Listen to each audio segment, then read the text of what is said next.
English is the most broadly spoken language in the world today. Sure, it's dwarfed in overall number of speakers by a language like Mandarin, but Mandarin is spoken predominantly within only one modern nation-state, where English is an official or at least primary language in over 80 modern nation-states. English is a West Germanic language, and its closest relative, aside from Scots of course, is Frisian, which is spoken in the north of the Netherlands. This video is going to delve a little bit deeper into the history of the English language than I have seen many of the other videos on this same topic do. Our story begins not on the British Isles, nor even in Western Europe at all, but instead begins in the 3rd millennium before the so-called Common Era on the Pontic Steppe, the region outlined in yellow on this map. Within this region, archaeologists have found the remains of a material culture that they have come to refer to as the Amnia culture. The folks who left this material culture behind inhabited the region from the 3300s to the 2600s BCE. Historians, linguists, and archaeologists have agreed that it is altogether highly likely that these people, whosoever they may have been, were the ancestors of all Indo European language speakers today, save for those who have been taught in Indo European language by colonizers. This is based on a lot of factors, but one that has me personally convinced is that the linguists have looked to what words can be reconstructed in Proto-Indo-European, the hypothetical reconstructed ancestral language of all Indo-European languages today, and have compared those vocabularies to what items show up in these burial sites of the Yamnia. For example, we can trace the word for a chariot all the way back to the reconstructed Proto-Indo-European term kursos, meaning vehicle, or more literally, probably something like running thing or runner. So this tells us that the people who spoke PIE, as I'll now be referring to it, had access to chariots, and that if we find a material culture with evidence of them being charioteers, then it makes it more likely we're dealing with the ancestral demographic that we were looking for, and there are many other examples of such items within the archaeological record. Now, if you didn't know this, I imagine this is a lot to take in all at once. Every Indo-European language, from Russian to Hindi to Spanish, and even the English language you know and love, all descend from a common ancestor language, and that language was spoken some 5,000 years ago, here in what's today Romania, Moldova, Ukraine, Russia, and small parts of a handful of other modern nation-states. So what happened? How does English fit into all this? Well, it's suggested that at some point between the 4000s and the 1000s BCE, the speakers of PIE began to spread across Eurasia through a series of migrations. Some believe that the Anatolian branch of the Indo-European language family was the first to split off, leading to the emergence of the Hittite language, which is one of the earliest languages in the family tree that we have written attestation for, as far back as the 17th century BCE. It's also believed by some scholars that the people who spoke Proto-Germanic dialect of Proto-Indo-European began to move north around the turn of the 1st millennium. They may have settled down, and their more unique Proto-Germanic may have been differentiated in its own right by about the 5th century BCE. Around this time, the people who spoke Proto-Germanic lived in what today is northern Germany and Scandinavia. Now, there's no complete surviving text written in Proto-Germanic, hence the designator Proto, which lets us know that this is a reconstructed language. But there are some fragmentary attestations of the late phase of this language in runic inscriptions, some of which are dated to as early as the 2nd century of the so-called Common Era, like the Vimos inscriptions. Among these inscriptions, known to archaeologists, is a comb from the 2nd century, and it says Haria on it, which just means comb, so they just essentially labeled this item.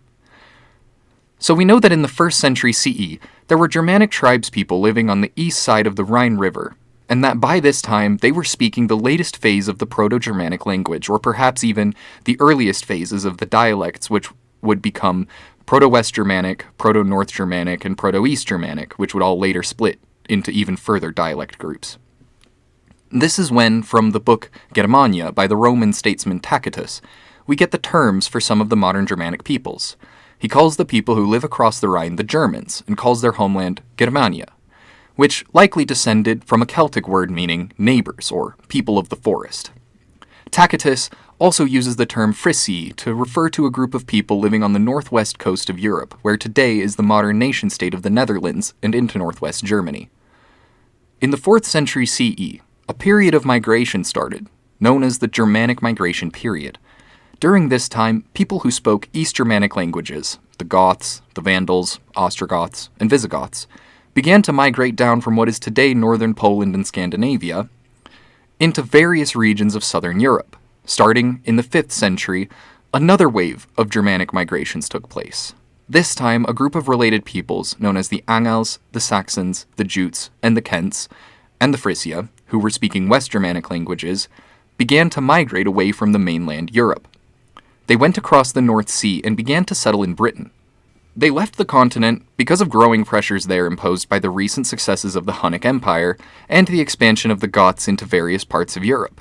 And they went to the British Isles specifically because of the regional power which had once dominated that territory, the Roman Empire, had recently pulled out of the region.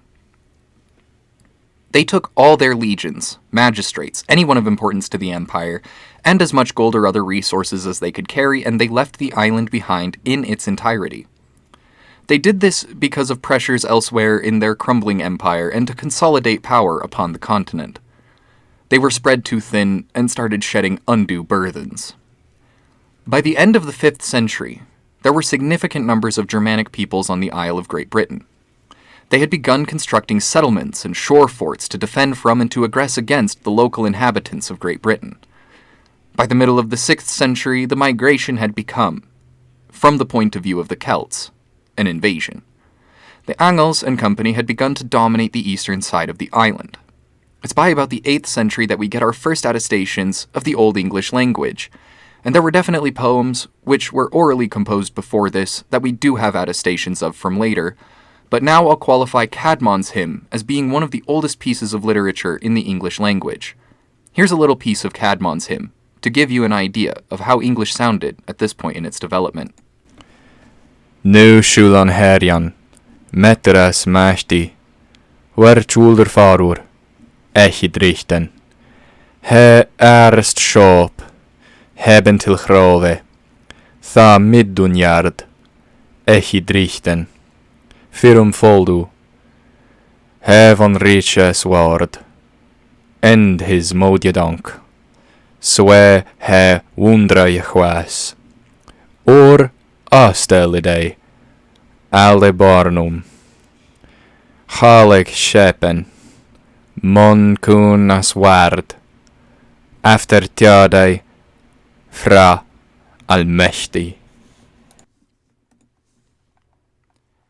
Old English was spoken on the British Isles until about the 12th century. In the year 1066 AD, this handsome fella named William the Conqueror, Duke of Normandy, went in and took over the whole of the Kingdom of England and declared himself king during the midst of a succession crisis. From this point on, until sometime in the 1300s, English was no longer the primary language of the Kingdom of England. There's some nuance here, since the common people of England almost all still went on speaking Late Old English, and this naturally transitioned into Middle English. But the nobility and royalty of England were speaking French through this whole period, and English was uncouth in this time. If you were anybody of any sort of status in England of this era, you had to be proficient in French to be taken seriously. This started to change, however, for a few significant reasons. Like I mentioned, the common person in England from the 1100s on up to the 1300s did not speak Norman French, but law French, a particular type of French used in official settings in many parts of Europe in those days, was used in legal courts of the time.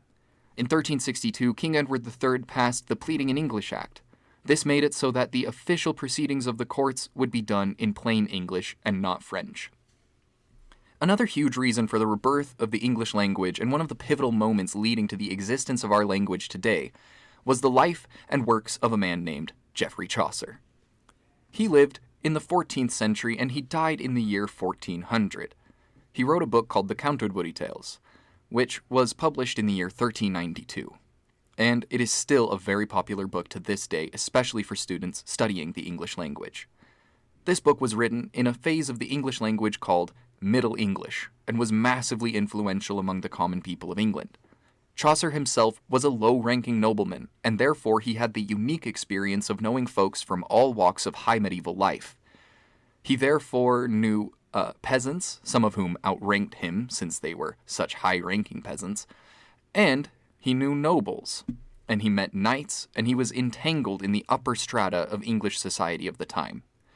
Here's a piece of the Canterbury Tales to familiarize you with the Middle English language.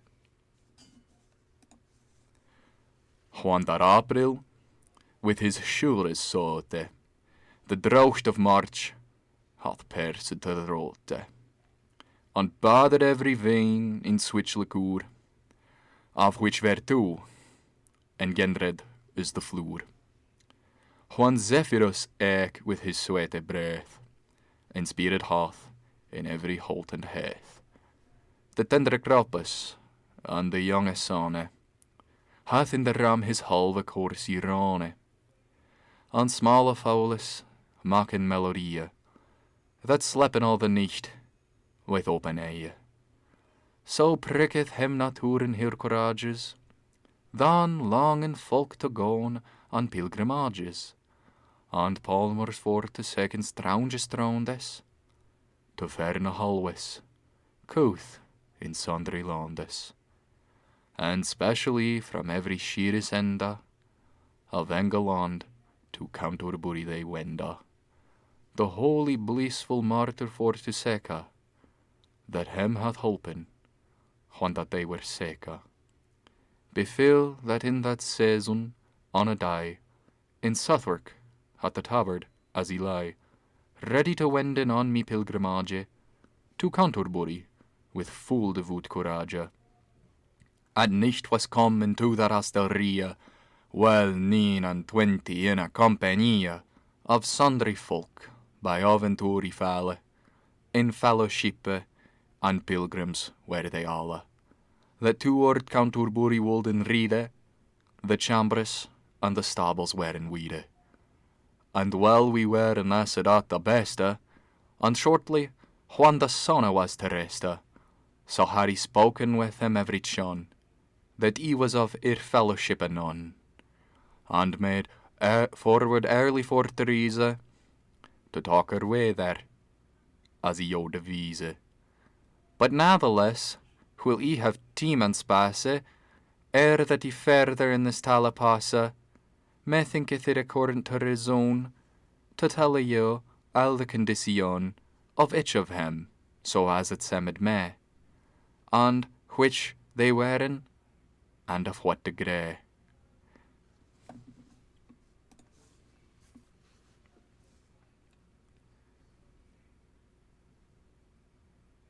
Now, since the language only changes in small ways from here on in, we're going to skip ahead in history by about 300 years. The next most influential writer in English, and one that you've certainly heard of, even if you don't know Chaucer, is none other than William Shakespeare. Here's the intro to Romeo and Juliet, read in what is my best attempt at early modern English. Two households, both alike in dignity, in fair Verona, where we lay our san, from ancient grudge break to new mutiny, where civil blood makes civil hands unclean, from forth the fatal lines of these two foes, a pair of star-crossed lovers take their life, whose misadventured piteous overthrows doth with their death bury their parents' strife. The fearful passage of their death-marked love, and the continuance of their parents' rage, which but their children's end naught could remove, is now the 2 hours' traffic of our stage, the which if you with patient ears attend, what here shall miss, our toil shall strive to mend. Noticing some differences between this and Chaucer? The words are all spelt the same way every time. That's a break from the non-standardized spelling of Middle English, which became more standard in about the 15th century. Also, the sound E, represented by the character Y, has drifted to something more like I, and the sound OO, represented with the French-influenced digraph OU, OU, sounds more like O or OW. Something has been happening to the English language since we left off, and this is something that linguists refer to as the Great Vowel Shift. It's by the time that this vowel shift has completed that early modern English becomes much more easily intelligible to us today. If I say bread, butter, and grain cheese is good English and good phrase, you probably will puzzle out the words for a minute, but if I say bread, butter, and green cheese is good English and good Fries, then you can understand that right away. But don't be fooled. Just because you can make out what a word is doesn't mean you automatically know how the author intended to use it. For example, Shakespeare is famous for the use of the word saucy. In a modern English context, this word simply gets used literally, like, this taco is saucy, or it can be used to mean someone is a little deviant, or maybe even that someone is queer. It could be used in any number of ways today, but for Shakespeare, this word meant something more like impudent, disrespectful.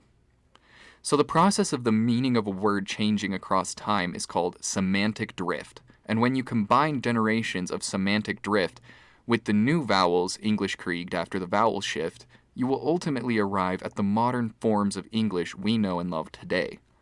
And as to how it got spread across the whole of the world, that comes down to a little thing called British imperialism.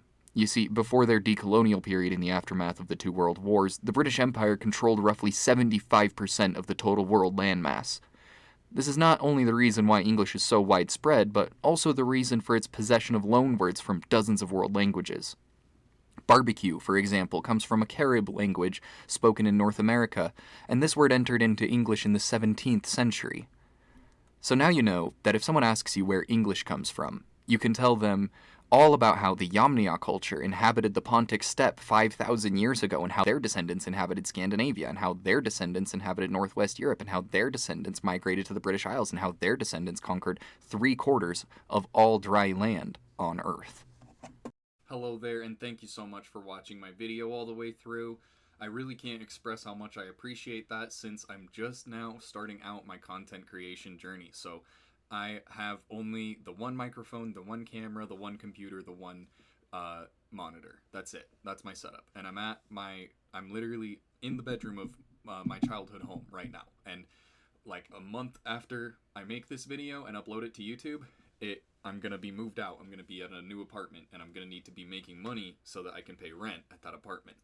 So I'm in a pretty dire financial situation right now. And what I really need from all of you is that if you appreciate this kind of content that is based on education and is going to be covering niche historical topics, and by the way, my comments are always open. If you have any questions or anything like that, I try to always answer questions that are asked to me, and I treat it like a responsibility to go out and do that research to answer that question accurately. So that's always an option. And if you're interested in being able to support me and being able to make this content, what I need from you guys is like and subscribe. If that's all you can do because you don't have money to give, then that's fine. That's 100% okay. I totally understand how that goes. And if you don't have money, don't give money. You're having watched my video, having liked and subscribed, maybe even leave a comment, it will do like so much for me to be able to get through the algorithm and one day actually be able to be generating enough views that I'm able to find an advertiser that wants me to advertise for them. So when I can start reading ads, that's another way that I'll be able to start putting out a lot of this content. So if you want to help me, then just interact with my content. But if you do have some money and you're seeing that I'm someone that's dedicated to making this kind of educational content, citing my sources, making corrections if need be, taking the painstaking work to put all the research in to make these videos, and you want to support me doing that out of the kindness of your heart, I do have a Patreon. That Patreon is called Bys's Hall, BYS'Hall. If you go and find my Patreon, there are 3-tier members that you can sub. You can sub $2 a month, and that will give you early access to all my videos. You can sub for $5 a month. That will give you early access, and if there's people that are subbed at $2 a month and you're subbed at $5, it'll give you priority over them in the research topics that I'm handling. So if there's a video that you want to see getting made faster, then you can sub to a higher Patreon level, and that will mean that I will be putting out that video faster, okay? So essentially that's how it works. And then there's a $10 a month. If you're just really feeling generous and you want to support me making this kind of educational content, you can give me $10 a month and you will get priority over anybody else. You can just basically order me around like a content servant. Okay. Thank you so much for watching. I am Beast the Knight. Please leave any questions any questions or comments in the comment section. I will definitely be constantly checking my notifications, constantly checking my comment sections over the next little bit. So thank you so much for watching.